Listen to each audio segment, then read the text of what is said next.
So why am I starting a YouTube channel in 2025? That is a great question and something I'm spending a lot of my time thinking about. And so I wanted to pull back the kimono a little bit and chat with you guys about that today. So to help answer the question, I want to first take us back to maybe about 5 years ago when I started a blog, a newsletter. It's on a newsletter platform I'm hosting on Ghost. So we can call it a newsletter or a blog. I started this newsletter about 5 years ago, and I did it really for three reasons. One, selfishly, I wanted to have influence. And what I mean by that is there were apps and tools and services that I was using. And I thought if I could provide in long form text a meaningful critique of those services, that I would be able to sway the developers and the people who run those services in a certain direction. Be able to say, hey, let me make a case to you about why I think a certain feature needs to exist, lay it all out, and put it out there in the world and hope that because I took the time to write it out and build a case for it, that I could have influence. So, number one, I wanted influence. Number two, I was hoping to build a community of like minded people who can't stop thinking about this intersection of technology and productivity. And number three, I wanted to provide value.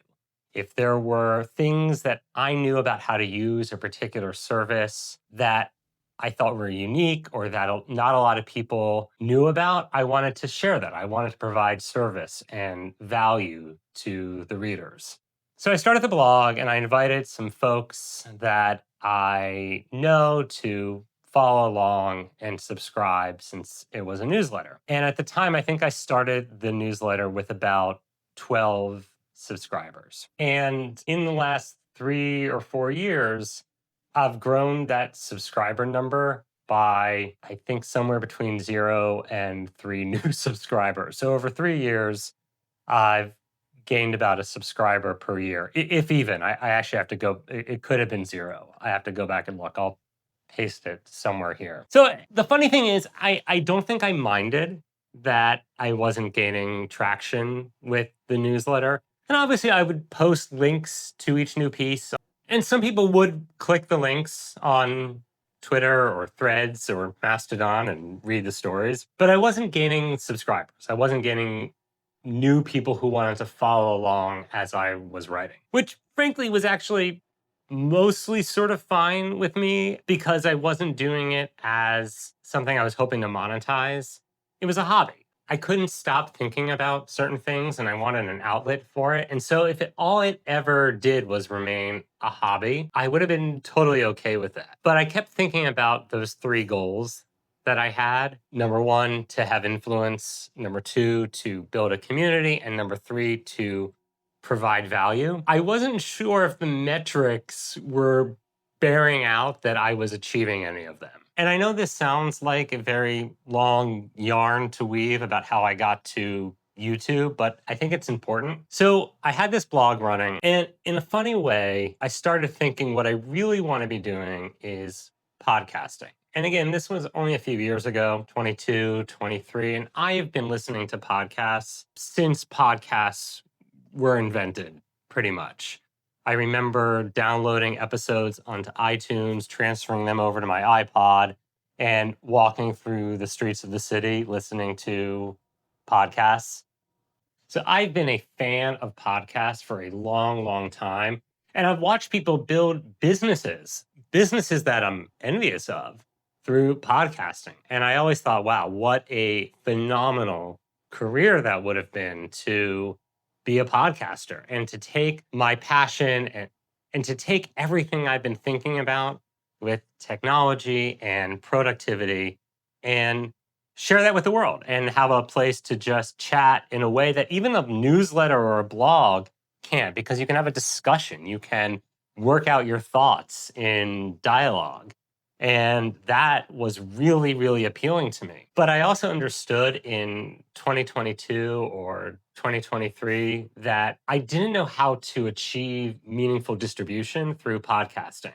I had tried my hand at it before a couple of times, and it sort of felt like, and in a funny way, it felt like blogging without reach, but even worse, because instead of writing an article by yourself in your spare time, you now need all this additional equipment. You probably need someone to join you on the podcast. So you probably need to schedule that. Then you need to edit the podcast. And then you put it out there in the world. And if you don't have reach or distribution or followers, the podcast just goes out into the world and kind of languishes. In the same way my blog was languishing.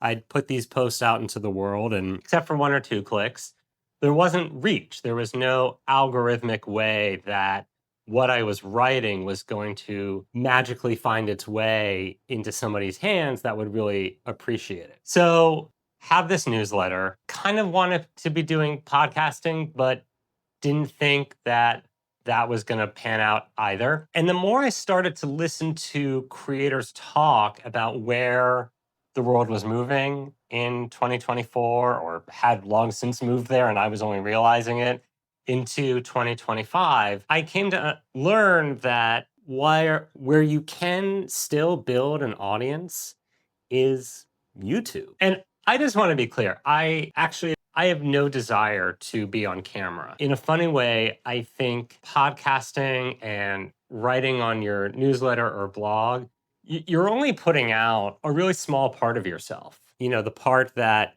thinks through things in text or in speech. But on video, you're really sharing so much of yourself. You're literally sharing exactly what you look like.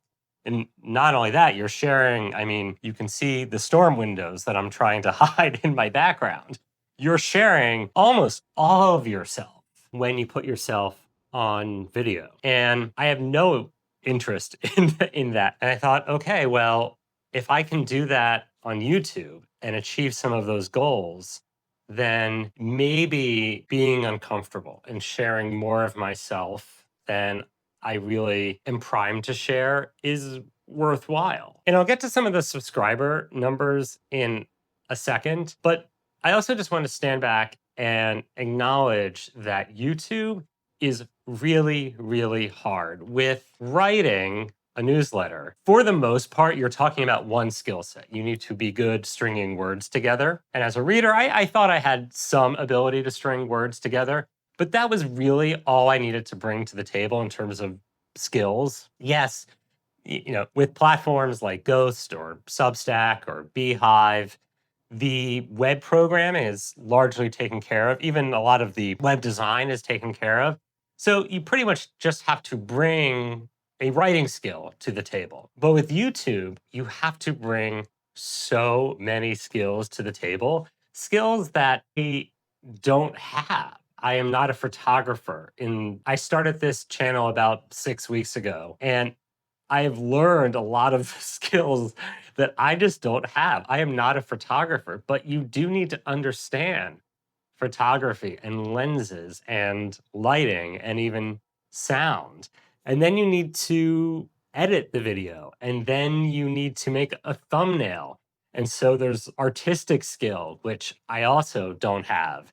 And then finally, there's just the skill of talking into a camera, which I am deeply uncomfortable at, and trying to get better and trying to find which voice sounds natural. But I am not a natural talking head, and I've probably recorded 7 videos now. All of them I've recorded many times over just to get a version that sounds vaguely authentic. And so that's something I'm working on as well. YouTube is so many skills that you need to learn and get better at and improve upon every single time you do it. And it feels like this huge, huge hurdle in midlife with a full-time job that I like, with children, to try to tackle it. So why am I doing it? So here's the funny thing. Remember that newsletter that I said at the top of the video that I started a few years ago, that in the last few years has gained somewhere between 0 and 3 subscribers? I want to compare that to a second to my YouTube metrics. And again, I think when I got serious about this channel a few weeks ago,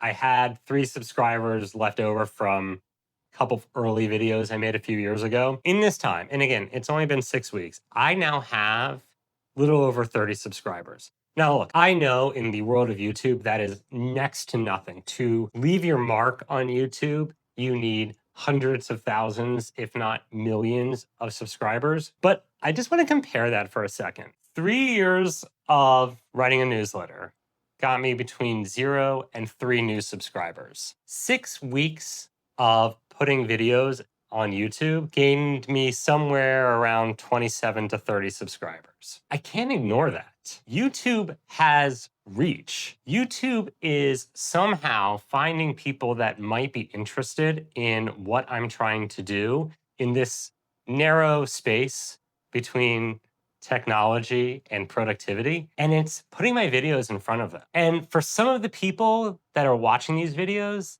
they're liking them enough, even in their terrible, rough shape right now, where I'm still trying to figure out lighting and what's going to be on the background. There's enough people that that's responding for that they're hitting that subscribe button. And that's blowing me away. And while I know there are plenty of creators out there that might look at 30 and think, oh, I've got to stop while I'm ahead, I feel like I'm ahead. I feel like this is going back to the goals that I set out for myself. I think this channel can have influence.